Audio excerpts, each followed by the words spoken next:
I am Lang Smith, founder of Heroes for Life, and I welcome you to this presentation of PTSD in the first responder. This is part 3 of the series, and it covers spiritual formation. In this presentation, I will help you learn how to be a human being instead of a human doing, with the use of 3 exercises. Next, I will illuminate the potential benefits of utilizing a 12-step model when fighting PTSD. And finally, I will discuss religion versus relationship and why I think it is important. Let's get spiritual. But how do we do that? First, we must understand something very, very important. Are we human beings or are we human doings? Society has turned us into human doings, rushing around from one thing to another, never stopping to experience or be in life. Brooklyn, are you ready? It's go time! Count it down with me from 10, 9, 8, 7, 6, 5, 4, 3, 2, 1, go!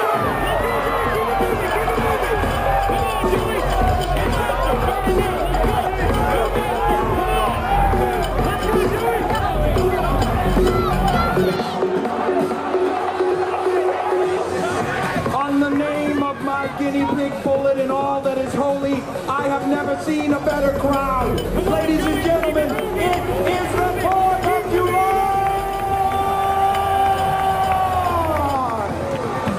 That's right, baby!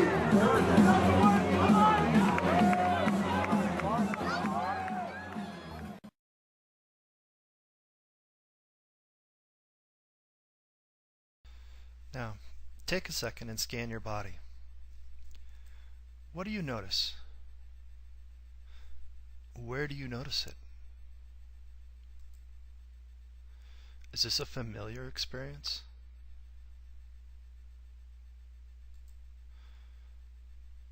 I offer you a different experience.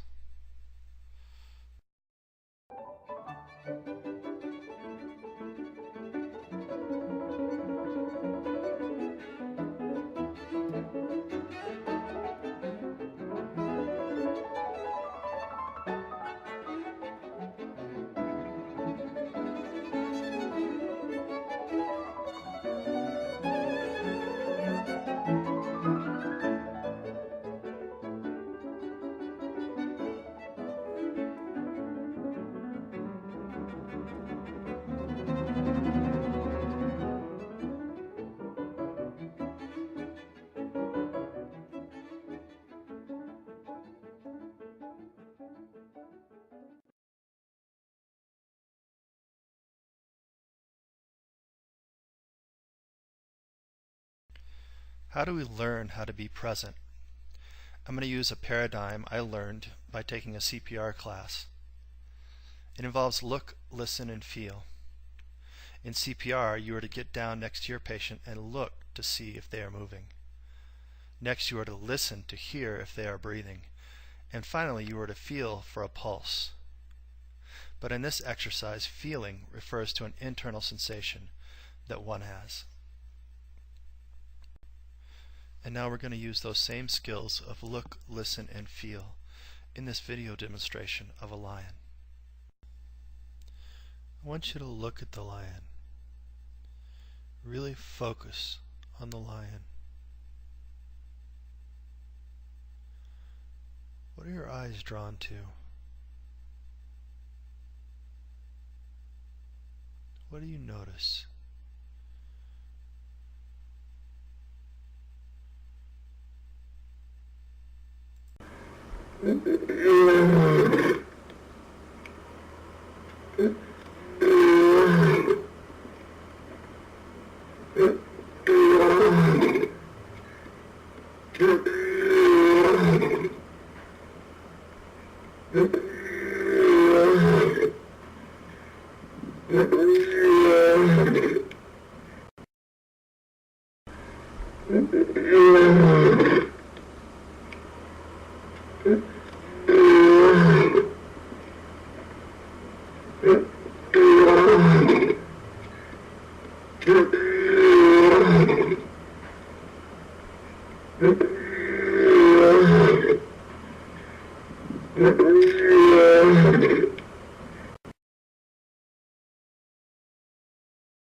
While viewing this next video clip of a buffalo and her calf being hunted by wolves, I would like you to use your skills of look, listen, and feel. Again, focus. What are your eyes drawn to? What do you hear? And how do you feel internally as you watch this video? The pursuit is relentless.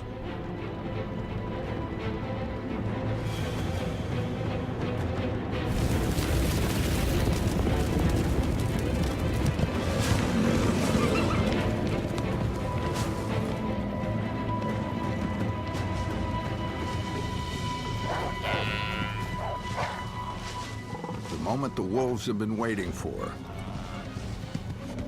Cut off from the herd. Now it's 2 against 3.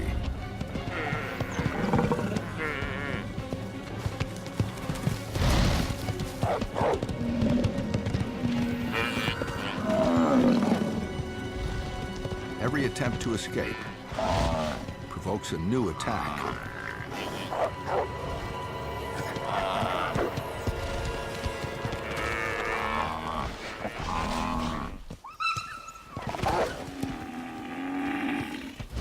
The desperate mother can only do so much to protect the petrified calf. He must learn to fight or die.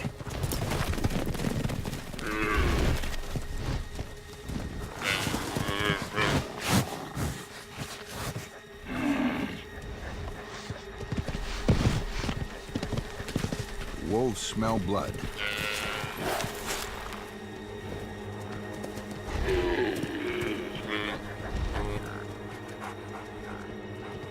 Then suddenly, a kick from the calf. In an instant, it's a whole new game.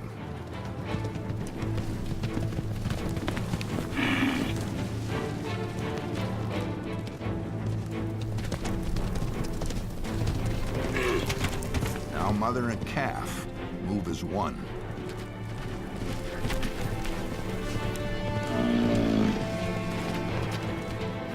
But they know they must still rejoin the herd.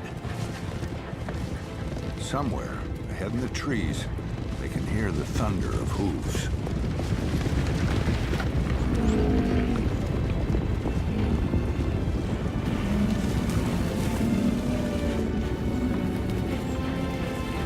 Safe at last. And now let's do this in real life. I ask you to look around at your surroundings. Really look at where you are. What do you notice? What are your eyes drawn to? Remember, your body knows more about your spiritual well-being than your mind does. Teach your mind to listen to it. And now I ask you to listen to your surroundings. Maybe close your eyes so that you can really focus on listening.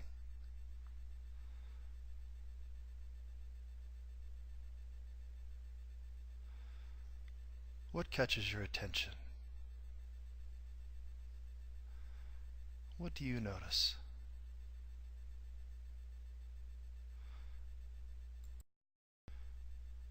And now I ask you to scan from your head to your toes.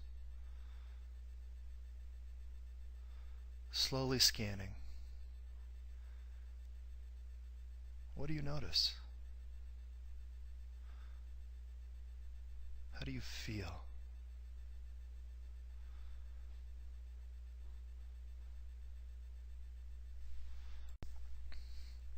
To become proficient at anything, we must practice. We must intentionally carve out time to focus on our new skills. Thanks to our society, being present no longer comes naturally. Addiction is simply the coping mechanism that you are using to fight on. It is not by coincidence that the most successful programs in combating any form of addiction are 12-step programs. A 12-step program is a set of guiding principles outlining a course of action for tackling problems including alcoholism, drug addiction, and compulsion. Step 1. We admitted we were powerless over PTSD and that our lives had become unmanageable. Many heroes with PTSD have had a hard time admitting that they can't control their problem. Once they acknowledge that they are unable to stop on their own, the recovery process can begin. Step 2. We came to believe that a power greater than ourselves could restore us to sanity. Heroes need to look to something greater than themselves to recover. Those working the steps are free to choose whatever higher power works for them. Step 3 says we made a decision to turn our lives and our will over to the care of God as we understood Him. The hero decides to turn themselves over to whatever or whomever they believe their higher power to be. Step 4 says we made a searching and fearless moral inventory of ourselves. This step requires self-examination that can be uncomfortable, but honesty is essential in this process. The key is to identify any areas of past regret, embarrassment, guilt, or anger. This step involves admitting to God, to ourselves, and to another human being the exact nature of our wrongs. It involves admitting to your past poor behavior, and then sharing that with your battle buddy and your higher power. Step 6 says we are entirely ready to have God remove all these defects of character. In this step, the hero admits that they are ready to have their higher power remove the wrongs they have listed in Step 4. Step 7 says we humbly ask Him to remove all our shortcomings. Every person has character defects, whether they come in the form of impatience, anger, apathy, criticism, or negativity. The hero is not strong enough to eliminate these defects on their own, so they ask their higher power to do so. Step 8. We made a list of all persons we had harmed and became willing to make amends to them all. Heroes write down all the people they have wronged through their PTSD attacks. The wrongs could range from large to small. Step 9 says we made direct amends to such people wherever possible, except when to do so would injure them or others. Many heroes work with their battle buddy to figure out the best way to complete this step. Making amends should include writing a letter to a person or sitting down face to face with them. Step 10 says we continued to take personal inventory and when we were wrong, promptly admitted it. This step involves a commitment to monitor yourself for any behaviors that may be detrimental to yourself or others, and to admit when you are wrong. Step 11 says we sought through prayer and meditation to improve our conscious contact with God as we understood Him, praying only for the knowledge of His will for us and the power to carry that out. This step requires you to commit to some kind of spiritual practice. That practice could be anything from prayer to meditation to reading scripture. And finally, step 12. Having had a spiritual awakening as a result of these steps, we tried to carry this message to others and to practice these principles in all our affairs. This step encourages members to help others in their recovery. Many members become sponsors or battle buddies once they have completed the 12 steps. All 12-step programs have at their very core healing that occurs through a relationship with a higher power. One must admit there must be something healing in embracing this concept. Does this mean I have to get religious? Many people have an aversion to this word, religion. Even if they believed in God, most people hesitated to characterize themselves as religious, requesting instead to be referred to as believers, people of faith, Christians, etc. So when I mention the word religion, is this what comes to mind? Him, that can't be William Wallace. I'm prettier than this man. All right, Father, I'll ask him. If I risk my neck for you, when I get a chance to kill Englishmen. Is your father a ghost? Or do you converse with the Almighty? In order to find his equal, an Irishman is forced to talk to God. Yes, Father. The Almighty says, don't change the subject, just answer the fucking question. Mind your tongue. Insane Irish. Smart enough to get a dagger past your guards, old man. That's my friend, Irishman. And the answer to your question is yes. You fight for me, you get to kill the English. Excellent! Stephen is my name. I'm the most wanted man on my island. Except I'm not on my island, of course. More's the pity. Your island? You mean Ireland? Yeah, it's mine. You're a madman.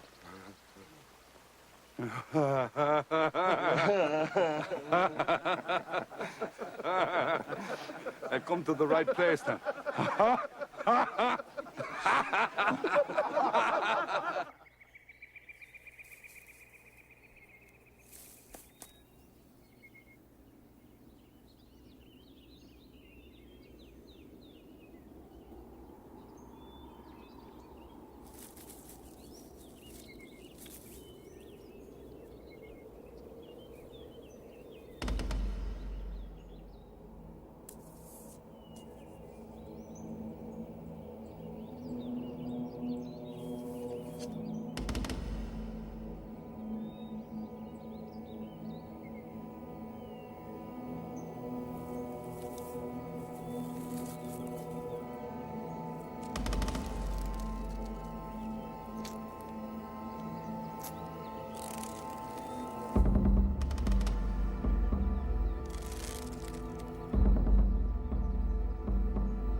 Sure, didn't the Almighty send me to watch your back?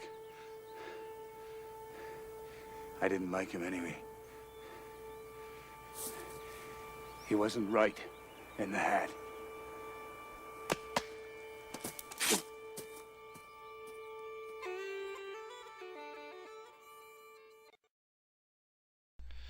Kevin Weaver in the book Reoriented states, all of the things commonly associated with religion are not religion at all. Instead, they are mankind's attempts to facilitate or bring about what is true religion. When considering the etymology of the word religion, you have to first know the word itself is not of Hebrew or Greek origin. In fact, religion is derived from two Latin words. The first is religio, meaning to revere. The second is ligare, meaning to connect or bind together. Ligare is similar to the word ligament, like a ligament connects bone to bone in your body.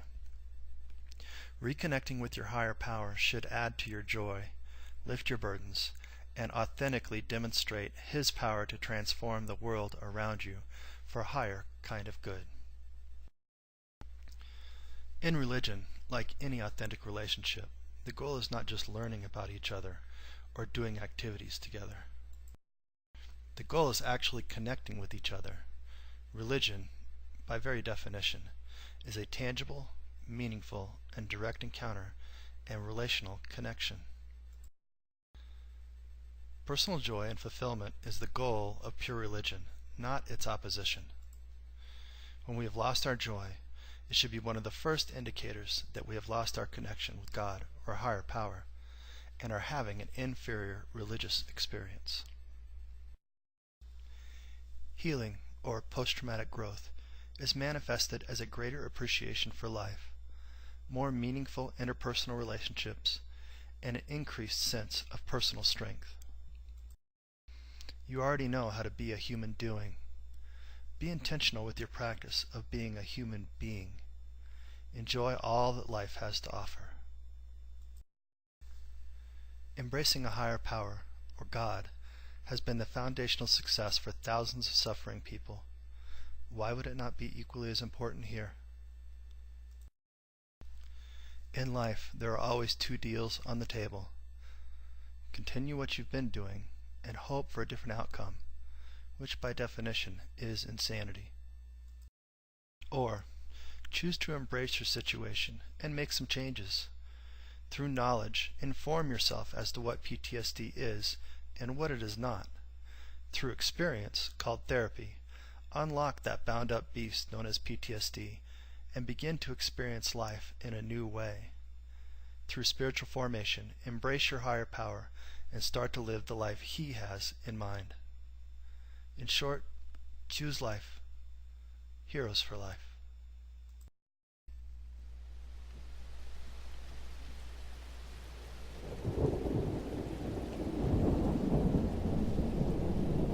I thank you for watching this presentation, and I leave you with the sounds of bilateral music stimulation. I hope you found this information helpful and will welcome your feedback and comments. Please visit my website for additional presentations.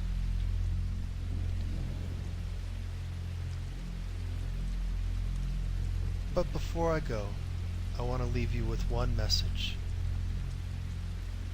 Well done, good and faithful servant. Well done.